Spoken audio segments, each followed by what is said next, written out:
সালামু আলাইকুম, সবাই কেমন আছেন? আশা করি সবাই অনেক ভালো আছেন। আজকে আমাদের প্রথম যে জিনিসটা সেটা হচ্ছে 734 কোটি টাকা আমাদের ইনভেস্টমেন্ট এসছে। 28 কোটি ধরে গতকালকে 28 কোটি ছিল। 2,10,000 ট্রেড হয়েছে। আচ্ছা, এখন ফ্যাক্টর হচ্ছে এর মধ্যে 265 কোম্পানি পজিটিভ, 77 কোম্পানি মাইনাস, আর আনচেঞ্জ আছে 51টা। আচ্ছা, এখন এই জিনিসগুলো আমাদের মার্কেটে কি ধরনের ফ্লো করে সবচেয়ে বেশি সেই জিনিসটা দেখবো, এবং গতকালকে থেকে আজকের ইনভেস্টমেন্ট আরো বেশি। লাস্ট যে ক্যান্ডেলটা করেছে এটা একটু বড় ক্যান্ডেল, যেটা আমরা বারবারই বলছিলাম। আমাদের 3 নম্বর দিন যখন শেষ হচ্ছে তখনই আমরা বলছিলাম যে আমাদের পজিটিভনেস অনেক বেশি এবং বাই হওয়ার পসিবিলিটিসই অনেক বেশি। আমরা সেল সাইড জাস্ট থিঙ্কিং এ রাখছিলাম, এরকম কোনো চান্সেস নাইও বলছি। সবকিছু আসলে ক্লিয়ার কাট ছিল আমাদের কাছে।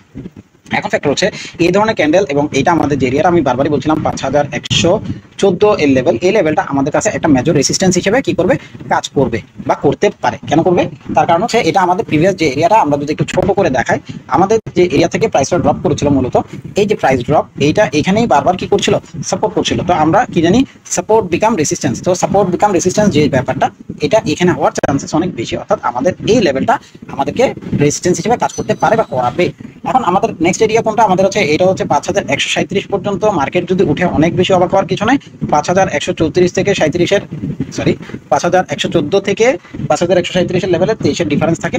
তো আমরা এইটুকুর মধ্যে একটা অ্যাজাম্পশন নেই যে আগামীকালকে আসলে মার্কেট কি ধরনের মুভমেন্ট করবে, এবং সেটা আমরা কোথায় করবো, 15 মিনিটের টাইম ফ্রেমে গিয়ে করবো। 15 মিনিটের টাইম ফ্রেম কেন? তার কারণ হচ্ছে সেখানে আমাদের যে আসলে মুভমেন্টটা, সেটা একটা ক্লিয়ার কাট ধারণা দিতে পারে বা দেবে। চল আমি একটু শুরু করি আমাদের আজকের দিনে যে মুভমেন্টটা হয়েছে সেটার উপরে। তো আমাদের আজকের দিনে যে প্রাইস মুভমেন্ট হয়েছে, মেবি সেটা এখান থেকেই ছিল।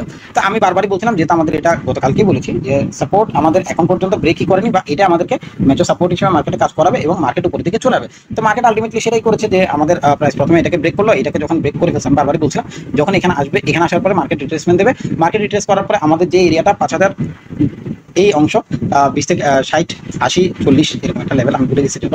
তো এখানে আসার পরে প্রাইস আবার বাই সাইড উপরের দিকে দিতে পারে। তো প্রাইস যখন উপরের দিকে গেল, গিয়ে এখানে বাড়ি গেছে, অর্থাৎ এটা হচ্ছে আমাদের লাস্ট হাই ছিল গত পরশু দিনের বা 3 দিন আগে যে লাস্ট হাই, সেটা ওইখান থেকে প্রাইস রিট্রেসমেন্ট করে আবার ফুল ফোর্সে ব্রেক করছে। তো ফুল ফোর্সে ব্রেক করার মানে কি, প্রাইস যখন ওঠে প্রাইস রিট্রেসমেন্ট করবে, প্রাইস যখন উঠবে রিট্রেসমেন্ট করবে। এখানে কিন্তু কোনো রিট্রেসমেন্টের ইস্যুস আসেনি। তো আগামীকালকে কিছুটা হলেও রিট্রেসমেন্ট করবে এমনটা আমি আশা করছি, এবং এটা আমাদের মেজর সাপোর্ট হিসেবে মার্কেটে কাজ করবে এমনটা আমার আশা এখন পর্যন্ত।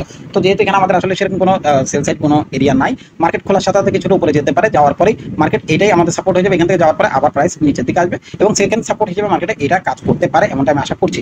এখন পর্যন্ত সেল সাইডের এই মুহূর্তে পর্যন্ত আমাদের কোনো থিঙ্কিং এই মুহূর্তে নাই। যেটা ছিল সেটা আমাদের ফার্স্ট এরিয়া, আমি বারবারই বলছিলাম এটাকে ভাঙতে হবে। যদি সেল সাইড যেতে হয়, মার্কেট এটাকে ভাঙে নেই, এই এরিয়াতে আসেও নি, সাপোর্টও করেনি, এটাকে ভাঙেনি।